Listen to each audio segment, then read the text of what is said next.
This is a 1969 Ford F100 Ranger XLT package, but it's actually a brand new truck. From sheet metal to chassis to motor and transmission, there is not one original component that came with the existing truck. I'm gonna walk you through the build start to finish. We'll go from front to back, and we'll show you guys why this is a really special project for us, and we hope that you follow along. Hey guys, this is Spencer with Fat Fender Garage. Thank you for joining me. Sitting next to me is a beautiful 1969 Ford F100, the XLT Ranger package. But like I mentioned in the intro, this actually isn't one at all. It's actually a brand new truck, including the full sheet metal, cab, bed, full chassis. So I'm gonna walk you through from start to finish, kind of what took place, why we have this build, where it's at now, and how it's all going so far. A little bit of history on the truck. This is a great customer of ours, and we've covered his OBS build before. It's a really big hitter. Basically, he wanted to do 3 trucks, 1 for him, 2 for his sons. This is his personal truck. It's kind of the big hoss of the group, so he really wanted to make sure we went the extra mile on this one. Of course, the dad's got to have the coolest of everything. Come on. So he got the Whipple. He got a few other little things. We'll cover that. But he shipped all 3 trucks to us from over on the East Coast in the Georgia, Louisiana area, and the plan was build all 3. So the 69 in particular was found in a farm field in Georgia and was in mess shape, but as we got it and we really jumped into it and kind of evaluated the body in more detail, we realized, man, this thing's kind of Swiss cheese. Pretty much every panel on that thing had a lot of rust. If you're familiar, there's a lot of moisture in the South. Luckily, our friends over at Premier Street Rod in Lake Havasu, Arizona, actually have a solution for when you end up in a pickle like this. They have a brand new cab, bed, and then some of the supporting components like fenders to basically rebuild a brand new truck from scratch. It's a new body. So cab, bed, all the fenders, all the components are all brand new body panels. Of course, they don't always fit exactly right. That's kind of the idea, is there's always some rough-in work to do to make sure they're gapped in correctly because it's a remade unit. The way that they manufacture these isn't quite the exact same way that Ford did on their original cabs. If you deal with these trucks, a lot of times they come out where panels are a little bit mismatched, things don't quite fit right. Ultimately, not all trucks are built the exact same. Same thing applies here. There's always a little bit of leeway you have to have. The way I would think about this is basically a 2026 1969 F100.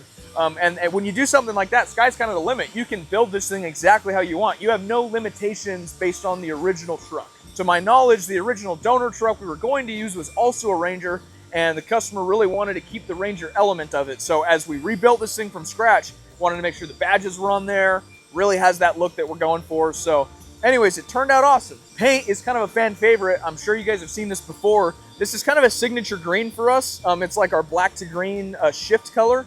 So the light's hitting it pretty good right now. You can probably see a little bit of the green coming out of it, but you roll this thing out in the sun and it really pops. Looks awesome. And we know that because we just started pulling this thing in and out of the shop in this past week to start putting test miles on it. I believe it has about 15 miles on it so far. So sheet metal looks great. What you can't see under here is the Ford emblem that we painted white. You can kind of see it under the tape a little bit. If you guys are curious, if you weren't really sure, the tape is there for test miles. If you notice the area that we're taping off, the goal there is that you avoid rock chips. You don't want to have to redo work unnecessarily. So we would rather over tape and reduce the risk of any kind of rock chips or anything happening out while doing test miles. So grill, badges, your headlight bezels, your bumper, all brand new. Those are going to come from places like Dennis Carpenter, LMC Truck, a lot of places like that that sell brand new components that replace the factory stuff. Again, we had nothing to use. So we basically were going to build a truck from nothing. We're at a time that you can do this, and there are companies that support this and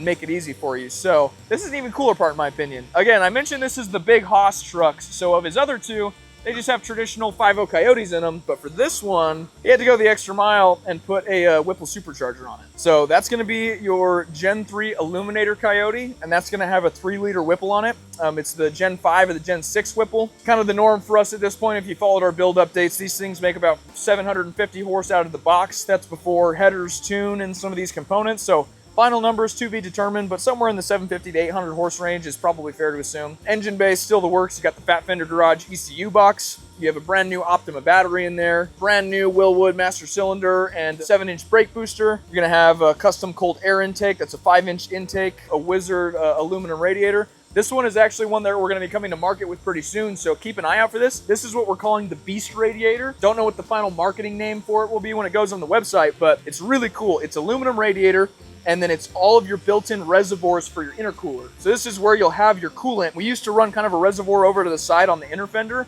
Now it's all just baked into one unit. Then on the front, you can kind of see you have your heat exchanger, and then you have your AC condenser behind it. So it is literally one cradle to grave unit that has everything on it, which is really cool. It's super time saving. The radiators that we've been using before are still awesome. They work just the same. This just kind of takes it a step further and puts everything into one bundle for you. You'll notice this thing is basically at stock ride height, maybe a little bit lower. That was intentional by the customer. We went with our street chassis. So it's a custom coilover chassis, works great. Independent front suspension. It's on control arms, upper and lower. And then in the rear, you have a 4-link with a 9-inch rear axle from Curry Enterprises. 14-inch Wilwood disc brakes on this thing.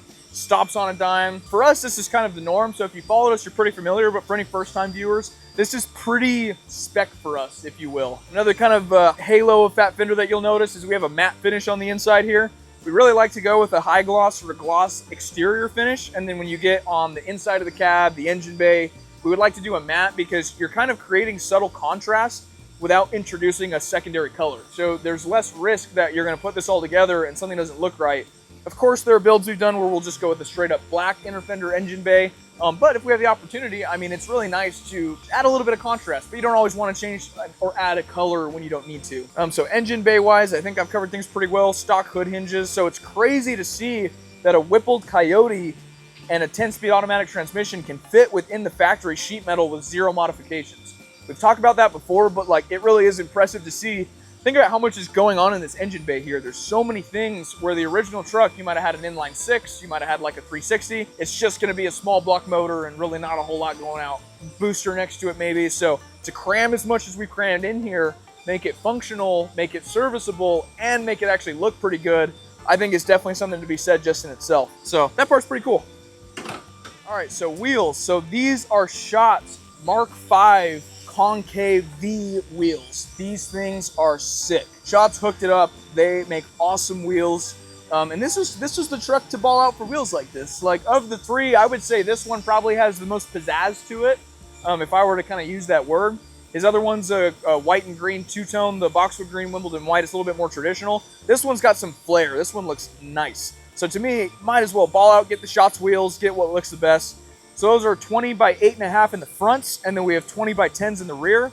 Tires, you got Michelin Sports, so your Michelin Pilot Sports. So you're gonna have a 245 in the front and a 295 in the rear. So he's got some meat. As you can see, good amount of sidewall here, but it all fits great. And yeah, the stance looks awesome. Because of the tires being different sizes, it does add a little bit of rake in the rear, which is kind of fun because it kind of looks a little bit more period correct because these trucks came with a lot of rake. So because of the difference in tire size front and rear, the up just a slightly bit more than the front is, which looks cool, I think. I think the look of this all look awesome. So on all the trim, we really wanted to go for a brush machined but polished look. So everything is either polished or it was polished, and then we put a machine finish over it to just give it a little bit more flair. Brand new Ranger badges. Of course, you got to have the red, white, blue on there. Looks sick. So again, if we're building this thing from nothing, pick the trim level. Like, you get to pick. Like, you shouldn't just do a base model F100, which, in all its fairness, those are cool in their own regard. But like, again, the sky was kind of the limit there, so why not get it your way? So we went with the Ranger XLT package on this truck. So going into the interior, there's some stuff we haven't done yet, but interior looks awesome. This is Apex leather. This is their upcoming Infinity line. We've used their Infinity line on a lot of trucks. It's a heavy hitter for us, so keep an eye out for that as they come up with those colors.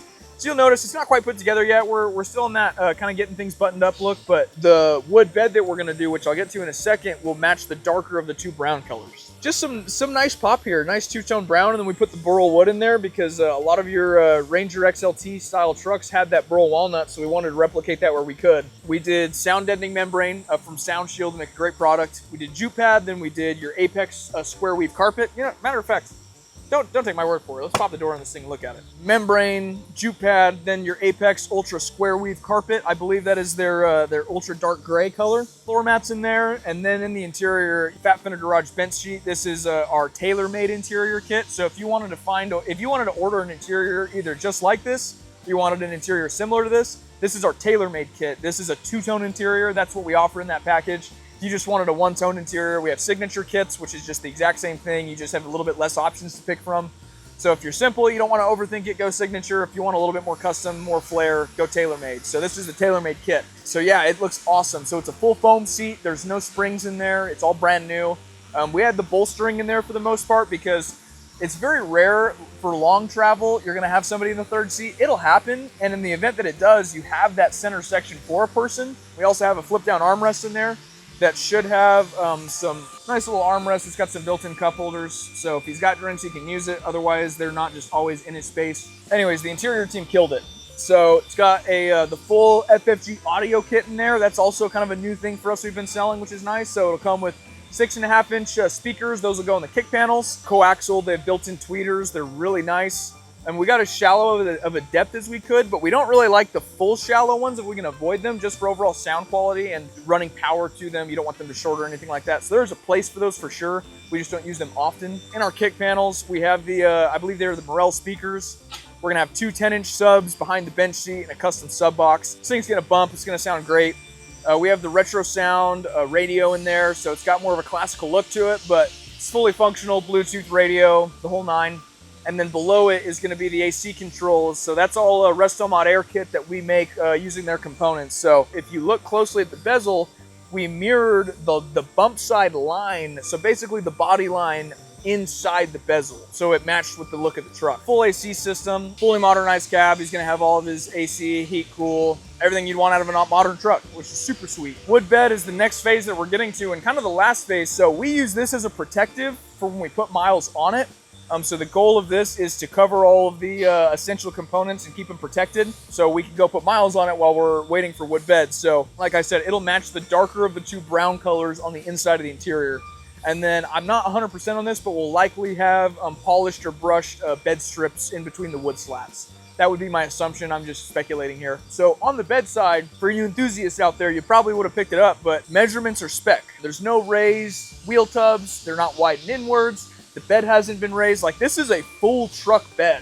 Obviously, I can't imagine this guy does a lot of hauling with it or puts a lot of stuff back there, but like, you get a full space worth of bed. You don't have to do anything other than that. So that's really cool. So yeah, this thing will be going back to Georgia when we're all done with it, back out in the South, and this guy's gonna have a really good time with it. We're just super, super pumped to be a part of it. It's a nice truck, and we have no reason to believe he shouldn't just have a ball with it. So Road to 1,000 starts now. So next you'll see on the horizon is wrap up the interior, put everything back together. Wood bed goes in there, looks nice and clean, and 1,000 test miles. This is the final outcome of trying to build a truck from nothing, and I think it worked out really well. Premier offers the bed and cab. That's awesome. There might be other stuff on the horizon for more truck, bodies that you could purchase, and that's all we want, is the industry to keep moving forward. The more options, the better, because that's just more opportunities for somebody that wants to get into this. They have avenues now. You never want to be limited where you're just forced to do what's available. So this was cool. We literally got to pick the truck we wanted. We got to add the trim package that we wanted to it. Like, we were able to customize this thing cradle to grave because we were in control of it. We didn't have to deal with any external variables. We were able to source everything brand new. This is a brand new truck, but it's awesome because it can also get registered as a 1969 Ford F100, which is so sweet. Anyways, yeah, we're having a good time with this thing, and I think we're right to the finish line. So can't think of anything else in particular. There are probably some things about this truck that I maybe didn't know going into this, so if you have any questions we didn't go over, definitely ask us. Otherwise, grateful for the customer, grateful that we have the opportunity to build it. It's fun to see us put this green color on more stuff because it was a big fan favorite, so now I think we have 3, maybe 4 trucks. We might even have a 56 F100 on the horizon. We might paint this color or a similar one, so it's likely going to be a repeat color, which, I mean, can you blame our customers? It looks freaking sweet. Anyways, thank you so much for joining me. Again, if you had any questions, if you saw anything in the background of the video you want us to touch on more, or if you want to know more about the process, we want to educate people as best we can. We want to give people the information they're seeking, so love to hear your feedback. But we're going to be out in Pigeon Forge, Tennessee here in the next 3 weeks. It's the biggest F100 show in the country. It's the Grand National F100 show, run by our personal friends, the Carpenters. We're going to have 2 booths out there, indoor and outdoor. We're going to have chassis. We're giving away a frame. We're giving away an interior. You have to go see us out at Pigeon Forge. It's going to be a riot. So anyways, like, comment, subscribe, follow us on our show socials. We have stuff coming out every single day. This is not the only build we have in the shop. We have lots of others going on. So yeah, thanks for joining us, and happy to have you.